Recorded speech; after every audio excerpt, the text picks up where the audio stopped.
That's All Connection. Welcome back to the most extreme menage a trois violence you'll ever experience here on the Extreme Three-Way Dance. You see Jenny and Matt Souza going through the history of Extreme Championship Wrestling. How you both doing? I was just about to ask where are our names, but then you Been a didn't. while. So I forgot there who you I go. was. I didn't know who I was for a second, but I'm glad you said it. I'm Matt, apparently. We all like to forget who you are every now and then. Listen, it's a real problem. We've been going through the history of Extreme. We started in February 1994. We are in September of 1999, closing in on the final stretch of ECW. We only got about 16 100 months years left. 15 months left. That's it. But it's a lot to cover. So we're going to be here for a while still. We got a lot of TV and a lot of pay-per-views to cover up until the bitter end. Tonight we're going to cover 3 episodes of television. We have 2 hardcore TVs and an episode of TNN in between them. And that'll take us right up to Anarchy Rulz, which is a pay-per-view we'll cover in 2 weeks on our next episode. And it's a big one for sure. So stay with us as we prep and then dig into it. We're going to start with the September 11th, 1999 episode of ECW Hardcore TV. And I guess that date didn't mean much at this time, but Never forget. not for long. Paul E. Dangerously narrates a quick video hyping the new chapter of the Tommy Dreamer and Raven feud. That takes us to our opening animation. We then go to the Nest. We're in the ECW arena.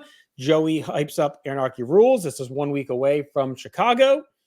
And we get going with some tag team action as Chris Chetty and Nova take on Danny Doring and Roadkill. They have miscongeniality with them. Get us going here tonight. Joey jokes about Doring's new tights. Doring grabs the mic and says he's sick of getting screwed over by a man who thinks he's a superhero and a hump that thinks he's Ricky Martin. We get a loud F word and homo chants from the crowd here for Doring. He says he'll guarantee victory tonight or he'll shave his head and split up the team with Roadkill. And he tells Chetty and Nova to get their gay asses out here. Chetty and Nova storm the ring. The fight is on with all 4 throwing down until miscongeniality trips up Nova and Chetty and allows Doring and Roadkill to take over. Jazz is out. She grabs miscongeniality, so Doring heads out to save his fiance. Jazz slugs him with a hard right hand. Joey says the match now is going to be a mixed gender 6-person tag, and it'll be hotter than Playboy TV. When we return, Nova is tripping up Roadkill, working over him with a flurry of strikes. Miscongeniality makes a tag, calls for Chetty, who tags in and obliges. Joey says Chetty's an amateur champion and Taz's cousin. He works over Miscongeniality's arm. She comes back with a tilt-a-whirl Rana and then mocks Chetty and plays it up. Joey's in shock, but Chetty comes back with a slam. He covers in a 69 position for 2. Chetty drags her to the corner, tags Jazz, but she scampers off and tags Doring. Doring messes around. He trolls Jazz with a strut, offers a test of strength, kicks Jazz in the gut and talks some shit. Jazz reverses a whip, hits a monkey flip, starts chucking Doring around, and then slams him for 2. Jazz works the arm, tags Chetty. Doring dives and tags in Miscongeniality again. Chetty's all smirks as she grinds on him a little bit and then drops to her knees. He gets excited. This always happens in wrestling rings, right? Some girl's going to blow you randomly. And of course, it's a ruse. She punches him in the dick and then drop kicks him. A Roadkill tags in, hammers away, gets a belly to belly. Doring comes back in. He works over Chetty with strikes. It's a bareback, but a delayed near fall. So Chetty stays alive. Joey puts over ECW's young locker room as Chetty fires back away, lands a sit-out powerbomb. Nova and Roadkill both tag in. Nova cleans house. Joey talks about Nova's new attitude and direction. He takes down Roadkill with Tornado DDT. Miscongeniality makes a save. Nova balks at hitting her. Jazz comes in, takes her down. We get a cat fight as Jazz batters her. Roadkill pulls Jazz off, hoists her up, but Chetty saves with a sidekick. Miscongeniality goes to Chetty's eyes, that leads to a tease of flurry of finishers into Jazz hooking a claw hold on Doring's nuts and then chopping the shit out of him. Doring catches Jazz with an inverted atomic drop. Miscongeniality knocks Chetty off the top. Jazz recovers, says the Jazz stinger, but Roadkill comes off the top and mashes her head with a leg drop. And Miscongeniality covers Jazz and wins for her team. So no head shaving and the team stays together, apparently. This is a fine little match. Everyone played their roles. They hit their spots. The crowd was into it, had pretty good heat. I like Miscongeniality as an addition to this group, given Doring kind of this, skis to work with them. Natural rivalry with her trolling Jazz as well. Good finish. It kind of looked nasty. I thought Roadkill really smashed her with that leg drop. So this little feud continues to deliver fine enough in the undercard to get the show started here and there. So I went 2.5 stars, Matt, on this opener. Yeah, I'm right there with you. I went 2.5 on it too, and it's funny you said fine enough because that's like exactly what I put in my notes was that this was fine enough. Like given who was involved, these lower card guys, it was perfectly fine. The crowd helped it a lot. I think like the crowd was red hot for basically everything everybody did in this match, which really helped it along. So, yeah, I mean these guys. I mean, they're lower card guys, but they're always kind of entertaining, right? And it's like compared to like some of the scrubs we've watched on the lower card in the past, like I'll take this type of stuff over some of the stuff you guys were seeing in 95 and some of the stuff we saw in 96. Like I'll take this type of fun stuff over some of that. So, I mean, this for what it was pretty good. So 2.5 for me, Jenny. All right. I liked it a tick better, I think, than you guys. It had a lot of personality in it, especially with And Jazz. congeniality. Yeah, congeniality. Mm-hmm. I hate her name because it takes a lot to say that a word pain to as keep a saying it. Southerner. Yeah, So I'm gonna call her Miss from now on. Another fun fact: I won Miss Congeniality in a pageant I was in when I was 6 years old. So I just felt You like and y'all should Sandra know that. Bullock. Yes, Wow.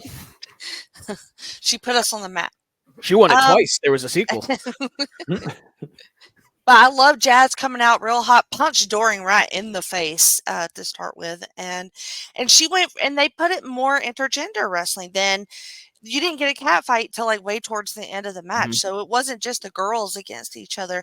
The girls wanted the guys; they tagged in for the guys, and I really like seeing that. We don't really get this sort of setup for an intergender match typically in ECW, so I really liked it, and that leg drop by Roadkill is fucking great. She was Jazz was roadkill after. Yeah, Yeah, she was really. fucking plastered. But I love watching her wrestle. I mean, she's just really fun. It's so messy, but I loved it. I did 2 3/4 on it. No, they're good. I think they will offset each other well. Her and Little Miss. I think so too. Little Miss C. Because she's just she's like a slimy little skis, and whatever. Like she can work a little bit, right? She's not like a useless valet, but she's obviously completely outsized and outmatched by Jazz. So, but she trolls her enough and pisses Jazz off. So it's a good balance. Yeah. And I like the little touch of her matching with Doring as well, because we don't really get that sort of stuff here either. So it's just like little subtle differences. Like these lower card acts are always better if they have like a girl like that. That's part of the act. I think so too. I think it helps it work. All right, Joey's in the nest, hypes up Anarchy Rulz. Taz will defend against Masato Tanaka. Joey says Tanaka may be the one man of wrestling, tougher than Taz. And we head to a classic match from July of 1998 in Queens between Taz and Mike Awesome. Tanaka and Mike Awesome, I should say. So we see that. We head back for clips from TNN where Raven made a shocking return when the tag team titles a Dreamer, and that sent the Dudleys off to the World Wrestling Federation with no gold.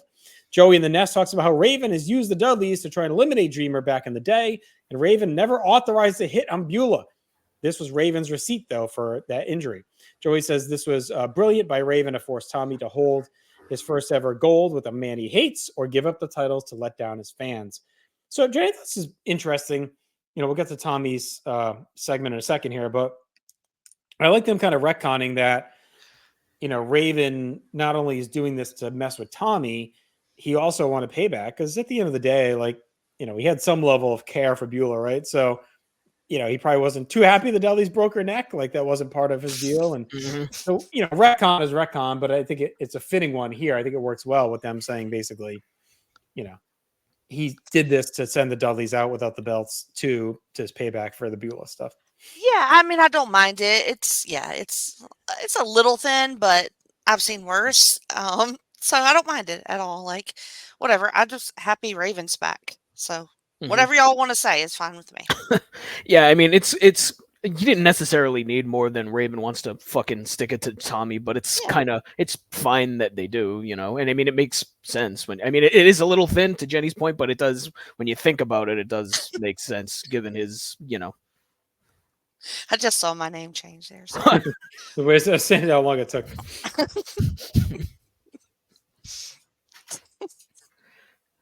All right, we get an ECW TV exclusive from Queens where the Dudleys strapped the tag titles on Tommy before leaving, and he got a standing ovation while in tears. So that was weird. That was weird. Well, we just did all this work, and I know. The suckers for the emotional send off and the show of respect and all that. So I think they trust that their fans are in on the show. You know, like to them, it's like, but it's cool because the ECW fans reward that by being engaged in the show and not caring as much about the insider smarky stuff. They buy in, but they also are up to speed on what's going on. So they treat them smartly. They say, okay, yeah, the deli's a piece of shit. This has been the whole story, but at the end of the day, they're ECW legends and they're leaving, so we're going to send them off as such. I think it's a unique symbiotic relationship they have with their fans that they trust them to do stuff like this, knowing that it's not like Russo era WCW where, you know, the fans are they're trying to convince them to be smarky and not buy in. You know what I mean? This is like a difference to me. Like they're part of the show. They know they're in the show, right? So like they don't not realize it's the show, but they play along with it. So it's cool. It's like going to the circus. I've always said that. So the Super Bowl, I was trying to do my Lou Ferrigno. The circus, the Super Bowl. All right. Tommy Dreamer and Francine stalk out. Joey says Tommy was told to get surgery to fix his herniated discs. It would sideline him for a year or more. He'd have to give up this gold. Tommy grabs the mic and says he needs to speak his mind. When ECW's first ever pay-per-view ended, the Transformer blew and they had no power. And TNN doesn't want to risk that happening again. And Paul promised them it wouldn't happen again. So they have a lot of backup generators. TNN said these fans in Philly are spoiled. They get to see a lot. The fans in New York are better. Tommy says he was born in New York, lives in New York, made a career in Philly, and he has friends in Philly. And if there's ever an arena that needs to be on TNN, it's the ECW arena. Tommy says to forget the stupid war of New York versus Philly. They're the greatest combined fans in the world. He doesn't care if the fans have nothing left. They need to show the fuckers at TNN that they need a national TV taping in Philadelphia. Tommy switches subjects, says that there's no retirement angle. He won't quit and then come back to screw the fans. He has legit herniated discs in his back, and everyone knows it. So tonight is decision time. Before he can finish, out comes Steve Corino and Rhino.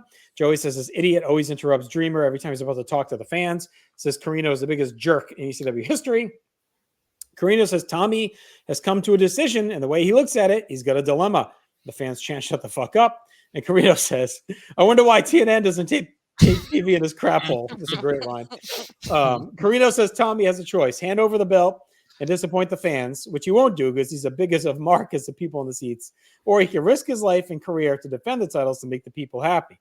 Corino says he cares enough about Tommy to come up with a better solution, and that listening to the fans led to him to these two herniated discs, and he can't trust the judgment. Corino offers Tommy a chance to lay down. Corino will lay down on top of him, and this time he's not going to hook the leg because he doesn't want to avoid making his back worse. And he'll defend his half of the tag team titles, and Tommy can go rehab, retire, and get a new job. It's Corino's time, and Dreamer needs to elevate him to be half of the tag team champions to avoid further injury. Jenny, what did you think of this promo by both guys? Dreamer was more of kind of a State of the Union of ECW, putting the pressure on TNN. I don't know if they knew at this point they were getting one, or if they were trying to pressure them on air to bail and give to Ben to allow it. And then what do you think of Corino kind of being acerbic as always? I would agree that the arena needs to be on TNN, I think, because maybe the quickest way to get them off TNN, honestly. Right. Like, to me, like, it would be cool, but also it takes away something that's special about that place. And, like, I don't know. Like, I already have trouble with them going so kind of mainstream and being kind of bigger and then it affecting things. So I don't know. Like, I have no opinion. Like, it's fine. I don't care where they tape it. I'm not that invested in the TNN tapings. I'm just not. So, like, for Given me, where this goes, I think you're fine to take that approach. Yeah. Okay. That's a fine approach. Yeah. To me, I think the heart of the show lives in hardcore TV. And yeah, I don't know. I'm in the middle on that, but the Corino stuff, like, he's good, like, and Tommy's good. I like the State of the Union type stuff. I like when Tommy talks to the fans. I just don't want to, like, hear, like, lay down and, like, this, like, you know, put me over, like, lay down for me and, you know, like, I don't know. It seems a little, I mean, it fits his character. It's just not that interesting for me. Yeah. I don't know. It seems cold. It seems, I would like more emotion in wrestling. This is just like it's like business. It's too businessy. Mm. That's what I'm gonna say. Okay. Yeah, I mean the Dreamer stuff was fine. Like I thought he was gonna fucking bring out like schematics of the ECW arena and start going. Yeah. If you plug it into this outlet, it'll Yeah. trip a Yeah, I think it's the breaker. generator thing. I don't know. It was usual was Tommy. weird. It was kind of like Yeah. the emotion's there for him in his promo, and like It you can tell is. he's like always Oh, on the verge totally. of crying. But it's like Yeah. he also kind of loses train of thought a lot. So like I don't know where he's going with the Yeah. generator thing. I I mean, like, relatable. I lose my fucking train of and thought. then all the time. he kind of shit on Philly and put over New York, but then it was kind of a joke. So it was Yeah. like I don't know. It was a little bit harder to follow. Yeah, it's and to me, Carino, like it felt to me like he was trying to be like a poor man's Raven here, with like trying to do like the mind games and trying to fuck with Dreamer and all that stuff. Now, look, he's never going to be Raven. Let's be real. But to me, it felt kind of Stevie Richards and Raven. right. Yes, that for sure. Like so. I don't know. It's I've liked the Carino Dreamer stuff for the most part, but this one, I don't know if it worked like they wanted it to. I mean, I guess it did in the crowd, but like for me personally, I don't know. It didn't real like. There's no world where Dreamer would fucking lay down. So why? Yeah, why that's even try it? yeah. You know? It's real weird. Yeah. Like, and like I said, it works for him. It just doesn't work for Dreamer. Like, yeah, Right. that doesn't Yeah. really fit. The line about them wondering why they don't tape in Philly. Yeah, that was good. As Yeah. they're dropping Mhm. F-bombs. All right, so that brings us to our match here. Tommy Dreamer defending the tag titles against Rhino and Carino. Tommy grabs Carino to DDT him, but Rhino drills him with a fist as the bell rings. Carino levels Francine with a clothesline. Jack Victory is in the ring with a trash can. Carino mashes Tommy with it, slices him open. They put barbed wire on the mat, and Carino wraps it around Tommy. Rhino's about to smash Tommy in the back, but Raven slides in to make the save. Rhino bails. Raven DDTs Carino. Tommy DDTs Victory. The champions cover and basically win a match that never really happened, I guess. Raven celebrates in the crowd as we wrap up. So more angle of the match, which again I'm fine with. It's just Raven continuing to ensure that Tommy's tied to him so he can torture him. Carino and Victory stooge around. So I went a star, Matt. Like it's fine. Yeah, I mean, honestly, I almost didn't rate it. I went half a star on it just because it was bell rang and there was a pin, so I counted it. Yeah, it was more of a this Dreamer Raven thing, it really feels like to me a way just to get Dreamer back in the ring again without having to have him do much because his back is so fucked. So like, let's just throw him in a tag team. Let's do 2 minutes of stuff, and then Raven comes in, and that's the end. That's kind of what it feels like to me. So it's fine. Like the crowd loves it, but as a match, it's like nothing. So half a star. Well, there was barbed wire involved, so yeah. There's a level of coolness there, but the rest of this is whatever. So I threw it a star. I'm a little tired of Raven keep running fucking in at the end of stuff, but like that's just what he does. So like I'm ready for a promo. I wonder what his deal is. Like, is he hurt? I don't think there's a non-compete, right? Because we talked about it. It was kind of like no, I don't think so. Like going free to go. So it's just weird how they're not really having him wrestle. So I don't remember if he was banged up at all at the end of WCW. Like I know he was doing the Raven at home shit earlier in the year. Yeah, I can't remember. I know he had the team with Saturn, but that was in like April, May, I think, of '99. I can't remember after that though. Yeah, so I don't know. It's just weird that they're not. I do like that the Philly crowd gets the return of Raven, kind of their version of it. They typically do the same thing in New York and Philly, so it's not unsurprising. No, it's cool to see him out in the crowd. Yeah. All right. Awards best match was pretty much the only real true match was a 6-person. Yeah. I gave worst match to the main event, even though it's not really a match. Yep. Best moment, I went with the Dreamer Carino promo, and I know you both were big fans of it, but I didn't think there was a ton else moment wise going on. I don't know. I like that leg drop. Yeah, that was really nasty. I think I'm gonna go with the leg drop too. Honestly, most 90s. We had a Ricky Martin name drop. Yeah, Playboy TV. Playboy, yeah. That's what I had. That out. And then the ECW TNN kind of war is already brewing a little bit here. We're just a few weeks in. It's starting early. Already starting to percolate. Oh Lord!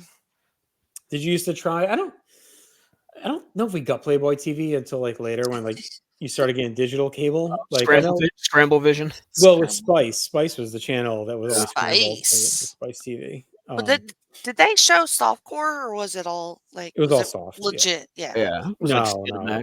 Yeah, it was all Skinamax stuff. Playboy TV was more of like a direct TV thing, I feel like, and then later, like with digital, they added that. But I think it was Spice was pretty much the only one that was like on the strict cable. Definitely tried all the tricks for sure. Channel 3, turn the thing on and off. What could you get? All right, Stock Rising. Look, we didn't have a lot to work with in the 90s. Stock Rising, Jazz, Tommy Dreamer, and Steve Carino for me. Yep. I'm getting roadkill. I was gonna say you could add roadkill too for that leg drop. He really impressed me, you guys. Stock falling. I went TNN, just like the relationship. Yeah, like, fuck that, man. You can already tell it's starting to piss them off a little bit with some of the comments. Yeah. So. I was already mad it was happening anyway, so I'm glad that we're about to be feuding. All right. I ended up going 7 out of 10. Like, it seems high based on what we talked about, but I factored in the Tanaka Awesome match, which if you haven't seen it, it's like that's like a classic. So you're getting that for free TV. The Raven Dreamer stuff was good. I liked the Carino promo, and the opener was fine. So I thought it was a pretty good 45 minutes. Like, especially again, if you hadn't seen that, or you're, and even if you've seen it, you hadn't seen it probably in a year and a half. It's not like they were airing all this shit over and over. So you probably hadn't, maybe had seen it once if you ordered the pay-per-view or had the tape or something. But so I made sure I factored that in. I try and factor those into the grade, even though for us a lot of times it's annoying when they do the replays. I factor it out. Yeah, I know, but I mean, it should. They're not programming for you 20 years later or whatever. I know, but look, this is what we're doing. This is what our podcast is about. Right, so this is what I'm doing. All right. I'm going to do 6.5. Yeah, I did 6.5 on it too. Okay. All right, let's head 6 days later ish to 9/17/99 on the Nashville Network. We open with clips of the end of Hardcore TV with Raven and Dreamer defeating Victory and Carino. Joey and Joel Gertner add in some fresh thoughts. They say Tommy and Raven will defend the titles at Anarchy Rulz. Cyrus is backstage with Fonzie. He's got an exclusive. The ban on Sabu has been lifted, and he will be on the pay-per-view this weekend. Cyrus gives the backstory of the ban. We get a Sabu highlight package and says that Anarchy Rulz Just Incredible is being forced to face Sabu for the sake of buy rates, money, and corporate bottom lines, and lives will be in danger. Fonzie says only one life is in danger, and that's Just Incredible, because he crossed the line and payback's a bitch. And coming Sunday, when Incredible gets his ass kicked in front of thousands of viewers, Sabu will get his ass kicked in front of thousands of viewers. Sabu then glares at the camera during the ranch. I need quick thoughts on this promo, and it feels like, they have 2 months to build these pay-per-views, and it feels like we're really, a lot of times, like, getting shit done like the week before. I mean, this is like that weekend. I mean, this is 2 days before. And we're just finding out now that Sabu will take on Just Incredible. Like, that's a big match. So I know your hardcore is going to buy the show probably. So why not hype this for a little bit so the word gets on the internet and for a couple weeks, and Sabu's back. Like, maybe there's some buzz about it, And I know, obviously, as we'll see in a couple weeks, is a major shift. I don't know if they knew of that yet, like when that was going down. So I don't know. It just feels like they're always status quo for a few weeks, and then when pay-per-view comes around, somehow shit hits the fan and they're under the gun every time. 100%. I totally agree. I mean, I like Sabu. I'm glad he's back or whatever. And his style, I feel, is more sneaky. I don't know. I don't know that you have to like advertise his return, really. I mean, you never really know when that fucker's going to show up anyway. So, like, I don't know.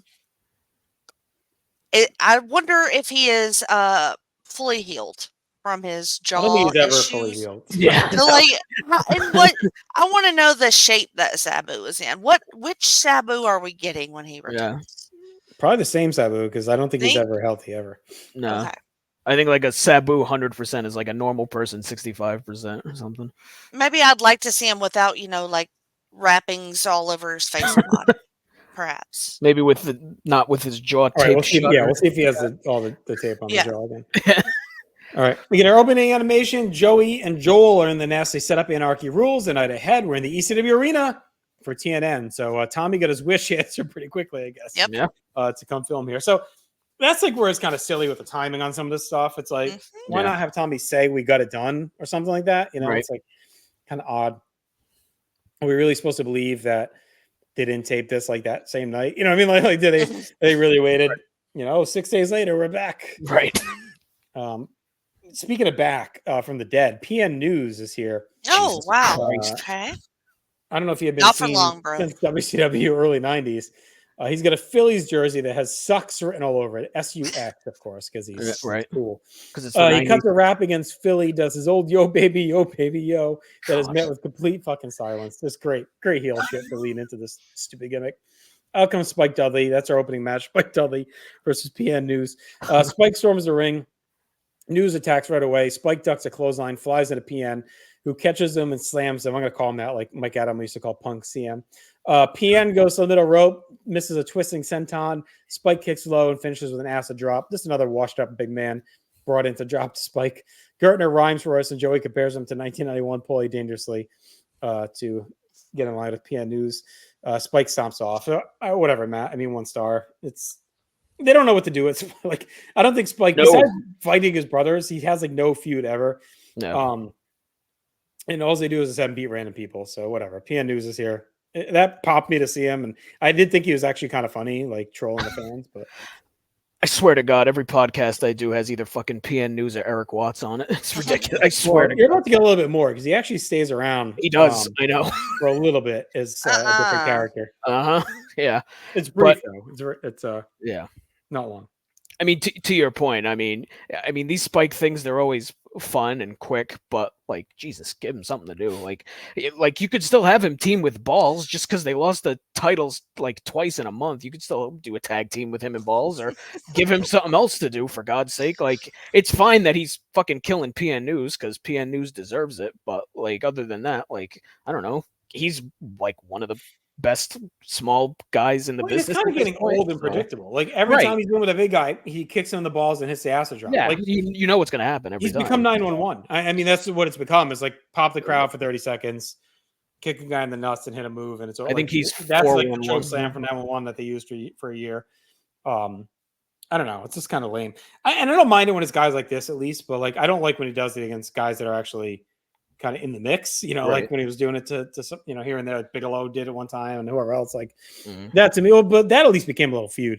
But I don't like when he beats guys that are kind of in the mix. Like, I'd rather just be random washed up fat guys that they bring in. Right. Give me Fred Ottman. That'd be funny. PN News was kind of fun to watch run around for a couple of minutes. Not gonna lie, he did all right. And I love an acid drop, and I love Spike, so I gave it a star and a half. It's the PN News. Well, he wore the side of his hat, but it's more like the beanie, like the. If you would be so kind as to change my name here to PN Suze. Oh yeah, how did we miss that? Oh boy. Thank you.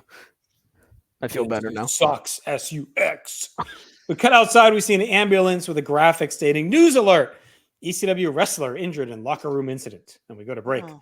We come back, and Joey says we hear rumors of the injury, but we're not going to speculate. So we're going to go right to our next match, which is a classic rivalry renewed on national TV between Tajiri and Super Crazy. They trade some chops to start until Tajiri hits a low drop kick. He knocks Crazy to the floor. Tajiri peppers him on the baseball side. Crazy flops over the railing. Tajiri meets him with an acai. Tajiri lands another chop. They head back in the ring as Joey's already fed up with Joel Gertner's bullshit. Tajiri comes off the top, misses a drop kick. Super Crazy unloads the 10 punches in the corner. Tajiri recovers with a handspring elbow, twists into a nasty bridging German for 2. Tajiri's drop kicks Crazy in the face, but Crazy slips out of a brainbuster, chops Tajiri, and buries him with a powerbomb for the win. That surprised me. Pretty quick showcase match with TNN. Didn't really touch their high-end stuff, but it's crisp, it's efficient. It was nasty in spots. And a big win for Crazy because, Tajiri's coming off the Taz feud. So pretty big spot for that. Pretty big win for Crazy. So I went 2 3/4, and that has nothing to do with the quality of the match. It's just that they didn't have much time to do anything, Jenny. So to me, that's a high 2 3/4 given they only had like a few minutes. Yeah, it was definitely like a condensed version of what we've seen them do before. Yeah. And, it's always fun to watch them. I love that sick German Tajiri does with the bridge. It's just so snappy. It looks so good. I feel like Super Crazy wins like most of these matches. So I never know. Like, I've always just assumed Super Crazy's going to win. But it was a fun sprint, and I did 2.5 on it. Yeah, I went 2.5 on it too. I mean, it not even close to being like near their best stuff, but it was still really good for what it was. These guys, I mean, I say it every episode, their chemistry with each other is incredible, and shocking finish, and shocking at how fucking quick it was. But yeah, 2.5 for me. All right. Raven is outside at a playground and says, for 2.5 years, he and Tommy fought an epic battle of mythic proportions of friendship based on love and hatred based on friendship. Tommy scarred his face, battered him unmercifully, and took his girl. All through this, we get clips of what Raven is talking about. The one thing Tommy could never do is beat Raven, and Raven always pinned Tommy. We get a music video of all those pins. Raven says it came time for Tommy to graduate and exercise his demon, so he gave him the victory he wanted in June of 1997. Raven stayed away for 2.5 years, and Tommy's life lost meaning. His career lost purpose, and his relationship with Beulah lost his foundation. He lost his focus and then lost his girl. Raven then quotes Kaiser Sose, says he's the devil, and he does exist, and he'll be Tommy's personal demon. The savior has already been crucified for Tommy's sins. So basically, net, Raven is back to torture Tommy Dreamer, Matt. That's it. Weird. Who could have guessed that would be behind all Raven's stuff coming back? Like, who could have thought? But yeah, I mean, it was a quick Raven promo, but goddamn, I missed having Raven around cutting these weird fucking promos on swing sets and sandboxes and whatever. Him quoting Usual Suspects was great. I thought that was a great line for him to pull out, and him saying he's now Raven Dreamer's own personal demon, another great line. So yeah, Raven is back. He's very poetic as is customary, so it's awesome to have him back, because I've missed this for the last 2.5 years of TV. Jenny? Absolutely agree. This is what I've been waiting for, and it was perfect. It was just what we needed. His trauma being being placed at Tommy's feet yet again. So I don't know. This is, if it's like he never left and he's been gone forever at the same time. All right, we head back to the ring. Dawn Marie leads out Lance Storm. Joey says they're not in the format. Says this must be about Anarchy Rulz. Dawn prances around. Joey says the ratings have gone up and TNN must be happy. And Joel says ratings aren't the only things going up, as Dawn is on the screen. And the announcers reveal this is a TV title match, and Joey loses it. He says Lynn was in the ambulance. The Impact players must have sent him there, and Storm took the match. Joey, of course, always cracks the case quickly. Gertner slows him down and says, don't blame the Impact players. You don't have proof. Joey says, my boss is a lawyer. And he apologizes and says, this is a ripoff from what was advertised and promised. Out come RVD and Fonzie. Joey's ranting about the Impact players. Joel calls him Judge Ito. Storm attacks before the bell, shoots RVD to the railing, whips him into the ring, and buries him with a springboard dropkick. Storm catches RVD in a float over, puts him on the top, and smashes him with a chair. RVD shrugs it off, comes off the top, and kicks the chair into Storm. Credible's in, crushes the ref with a cane. RVD goes at Credible, but Storm is up, and the Impact players beat down RVD. Lynn comes in to make the save. His ribs are taped, and then out comes Johnny Smith. He helps the Impact players. Joey says Smith has made his return to ECW from All Japan. Joey says Smith has also been trained by the Hart family. Impact players get the mic, hit their catchphrases, and pose with Dawn, Jason, and Smith. So not a match, really just a segment. Looks like the Impact players are growing a little bit, Matt, dominating and taking over. So again, no grade, no nothing here. But I thought it was, it was well done enough. The Impact players always wreaking havoc. Johnny Smith is one of those handful of guys in ECW that comes and goes every year, and we act like we know who he is as soon as he comes out and who's affiliated with when he randomly shows up. Yeah, Johnny Smith is back, you guys. Can you believe it? The world was asking. All the stars are here. Johnny Smith is here. Good, and now he's in the Impact players, because that's a thing now. So yeah, I mean, the segment was very good, but holy shit, like, who cares about Johnny Smith at this point in time? We haven't seen him in 2 fucking years. Like, it's just it's one of those things that ECW does where it's like, oh, this guy's been back after, 3 years, and now he's with them for for reasons that we may get to or we might not get to. Who can say? But I mean, as a segment, it was perfectly fine for what it was. Of course, Lynn, kind of like DDP, always having the ribs taped up, I think, at this point now. So, but I mean, and I didn't rate it either. It wasn't a match, but it was perfectly fine. Jenny? I don't know, bro. Like, I'm done with the Impact players. I don't care. My notes say Johnny Smith ? Yeah, me too. I had the same thing. It's fine. It's just I don't care about them. I don't care about Lance Storm. I hate Justin Credible. Like, I, I Jason's fun when he fights Jazz, I guess. I don't know. Like, I just don't care. I don't know. I like the Impact players. I'm waiting for the credible overpush that you always hear about. I'm sure it's coming soonish. But to date, I thought, he's been pushed strong, but it hasn't been like overbearing. And I think Storm balances him out. So maybe, it's the time where you go solo or whatever. Maybe it gets different. But that's the thing for me. I think if it was just credible by himself, I think I'd be with Jenny and just be sick of it. But I think Storm kind of helps. I think Storm's awesome. I mean, his promos are great. He's awesome in the ring. He's fine. Like, I get it. Like, I just don't really care one way that. Like, he doesn't really do it for me for whatever reason. And you know who does do it for me? Fucking Jerry Lynn. He always does it for me. And I want him to have the goddamn TV title. And I can't decide if they're gonna like just keep like teasing that, or has Jerry Lynn already had all his chances and now it's over with? So I don't know which one of those options it is, but he's still mixing it up after he escapes from the ambulance. Good for him. But like, I don't know. I want him to beat RVD, period. That's what I'm waiting on. Well, after the break, RVD and Fonzie in the ring. RVD tells Jerry to wait and says he wants to know if Lynn is with him. And the fans are pissed off. When the people pay to watch RVD, they know they get their money's worth. He didn't kick enough ass in 3 minutes, so let's give the fans the money's worth. And Lynn come in, and RVD will kick his ass as well. Joey says, this isn't Nitro. We deliver every time. Lynn slowly climbs in the ring and says after what they went through, he can barely stand up. But he can also barely stand not having that TV title. So let's get it on. So here we are on TNN. Jerry Lynn versus Rob Van Dam. The bell rings. Both guys are slugging away into a flurry of counters. The strikes that end with a double clothesline. RVD's up first, gets to work. Lynn comes at him with a body block. They both tumble to the floor. RVD shoots Lynn to the railing, dumps him into the fans onto some chairs. RVD hops on the rail, but Lynn chucks a chair in his face. He gets crotched on it. Lynn is up on the other railing and jumps off of the bulldog into a chair. Lynn grabs a chair, follows RVD into the fans, but RVD levels him with a hard spin kick to the chair back in his face. Lynn is in pain as RVD heads back to the ring to regroup. RVD dips back out, grabs Lynn and shoots him to the post. Back inside, RVD grabs a near fall, kicks Lynn in the face, misses Rolling Thunder. RVD takes down Lynn with a sweep and nails him with a split-legged moonsault for 2.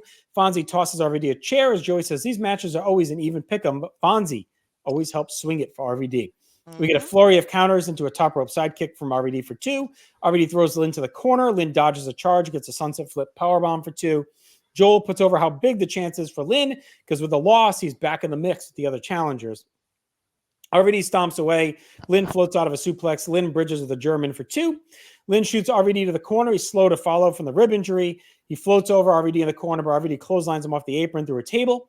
Officials come to check on Lynn on the floor. He's mumbling about his stitches being reopened. Joey says Lynn likely should not have accepted this match and should have went to the hospital. The officials start to walk Lynn to the back. The crowd is cheering him on. RVD kind of stands in the ring sarcastic with Fonzie and gives like a, hey, good try, kid. And applauds the effort, tries to kind of rally the fans to wrap it up.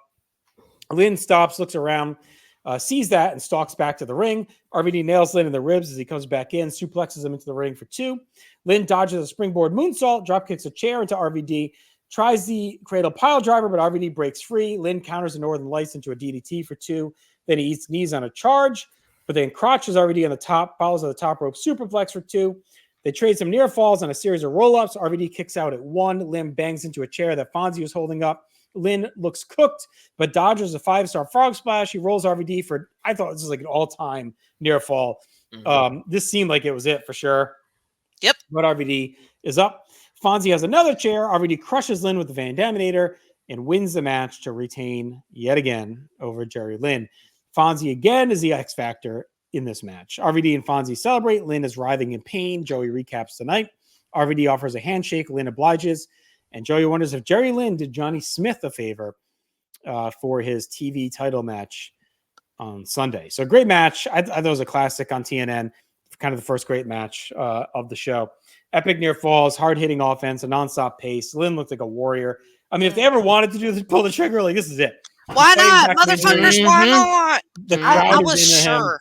I was sure it was happening. The crowd was right there. We're on national TV. And the Philly crowd is amazing. Like, they showed they belonged on TNN. That roof would have fucking blown off the place, man. Serious. I don't know where Lynn, where do we go from here with him? We'll see.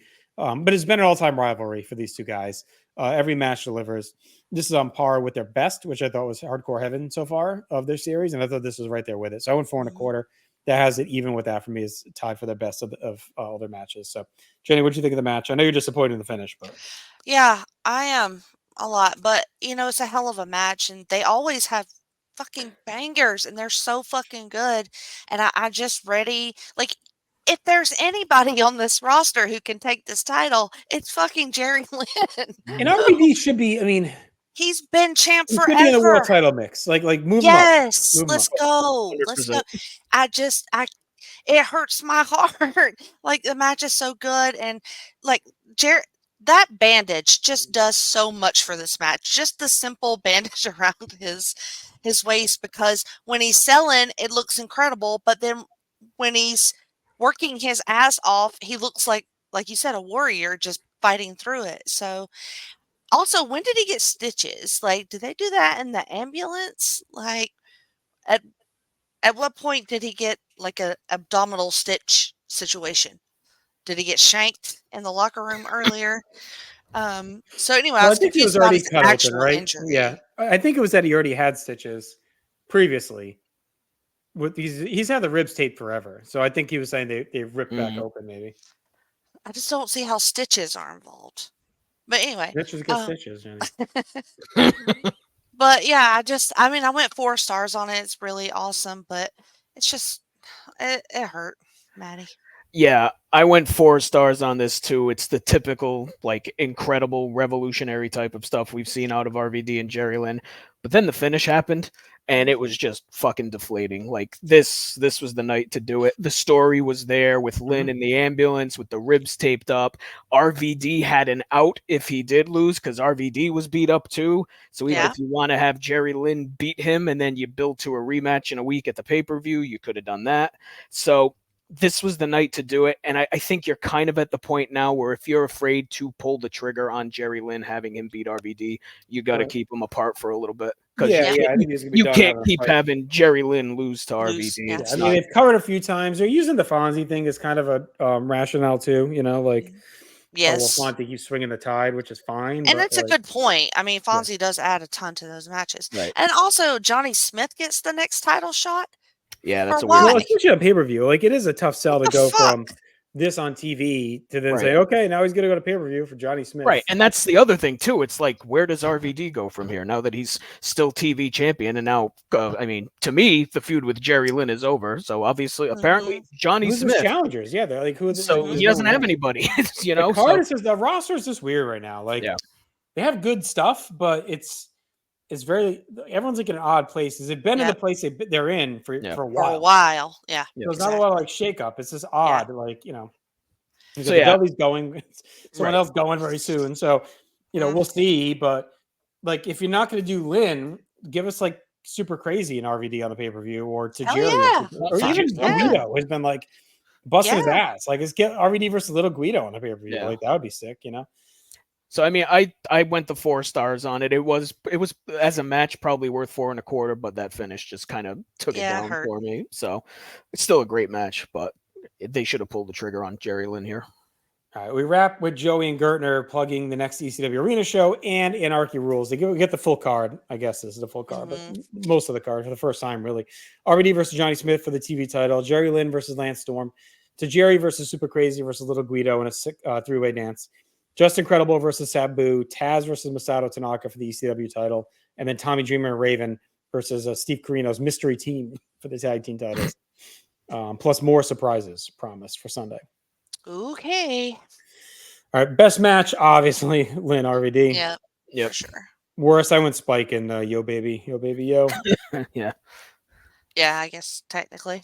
Best moment, I went with the end of the main event. Again, I know the finish was deflating it away, but I thought it was that near fall into the finish was awesome. Like that, I mean, that was so good. I thought the ending was the highlight of the night.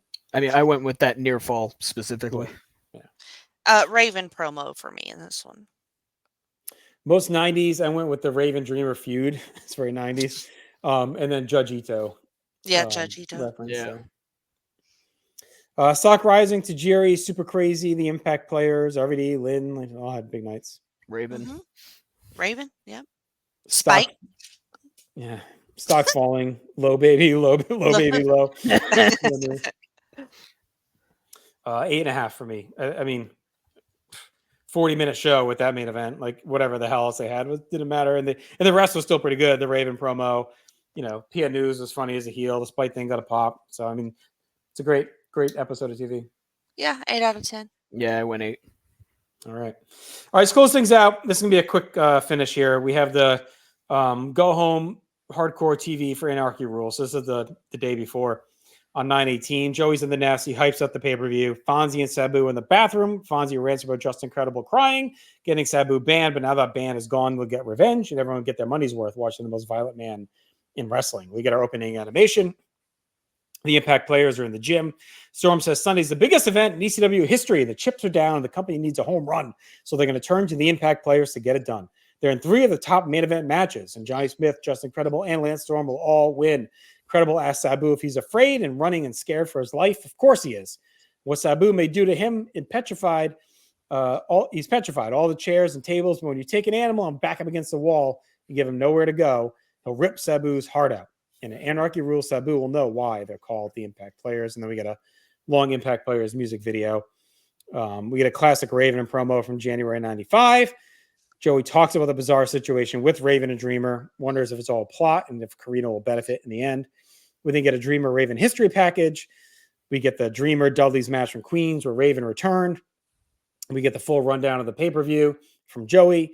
We get the whole boat from TNN with RVD Storm transitioning to RVD Lynn. So we see the whole thing. We then get highlights from Mike Awesome and Tanaka from Heatwave 98. And then Joey runs down Anarchy Rulz. So that's the whole episode. I gave it a 5 out of 10. It's essentially a preview show.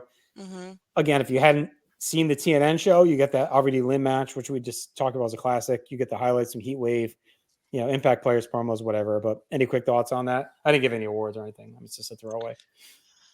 No, I mean, it was, just kind of flipping through, honestly, because we've seen most of this. But Fonzie says, get his ass kicked like 7 times in that promo. It was very annoying. And they were in the bathroom. So, okay.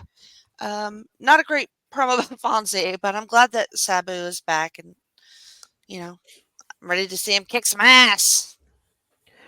Yeah, it's great that they remembered that there's a pay-per-view in a couple days because, to your point, like you mentioned earlier, I mean, the build for this is, non-existent up until like a week ago. Like it makes Heatwave from July look like it was one of the best built shows in company history. So it's a weird fucking time, man. Between TNN, like forgetting they were trying to get to TNN, they were prepping for that. This kind of comes out of nowhere. Yeah. Yeah, they just still haven't gotten that beat down yet. Like how they're gonna hype these shows again.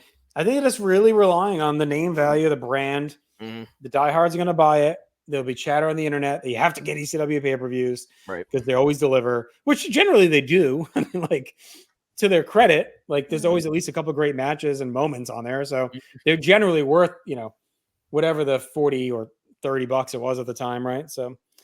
Probably was 30, I'm guessing $29.99, something like that. So it was worthwhile. Yeah, I did 5 out of 10 for the episode as well. Yeah, same. Yeah. It's your standard fare. Again, it's only really great if you had not seen TNN and you get the RVD match. So. Right. Or again, I mean, I can imagine maybe Manny would want to rewatch it the next day. So, all right, that'll do it for us here tonight. We'll be back in 2 weeks with Anarchy Rulz. So excited about that. Of course, we'll be diving deep into that pay-per-view and rolling on past that. We're sure to subscribe to everything here at Northside Connection. We're all across social media on YouTube. This show, obviously, if you've been watching the simulcast, but if you've only been listening, we are in video format on YouTube. You can watch along with us. You can see the funny names and other weird oddities that happen throughout the show. So check out everything here. Johnny Position Wednesdays. We got Freak Out Drive-In. We got GC Dub, all about Game Changer Wrestling, and Talking Docs, of course. And Suze, you're everywhere. Check out the Backbone. I am everywhere. That's right. So, all right, we're out. Thanks for watching. Stay extreme. Stay hardcore. Anarchy will rule.